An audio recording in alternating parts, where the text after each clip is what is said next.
మనకి దేవుడి విగ్రహాలలో కూడా శివలింగం చాలా గొప్పదండి. నేనేదో పక్షపాతంతో అనడం లేదు, శాస్త్రీయమైన లాజిక్, తర్కం. శివలింగం గొప్పది. ఇతర దేవతా విగ్రహాలన్నిటికంటే శివలింగం గొప్పది. ఎందుకంటే శివలింగానికి కళ్ళు, ముక్కు, చెవులు, కాళ్ళు లేవండి. గమనించండి.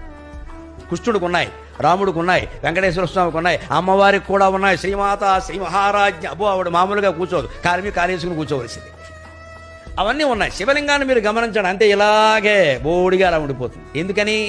అన్ని మీద నీళ్లు పోసినా జారిపోతాయి, పాలు పోసినా జారిపోతాయి, క్షీరాభిషేకం, తేనె పోసినా జారిపోతుంది, మధువుతో అభిషేకం, పళ్ళరసాలు పోసినా జారిపోతాయి, అన్నీ జారిపోతాయి. అంటే శివుడు ఏం చెబుతున్నాడు?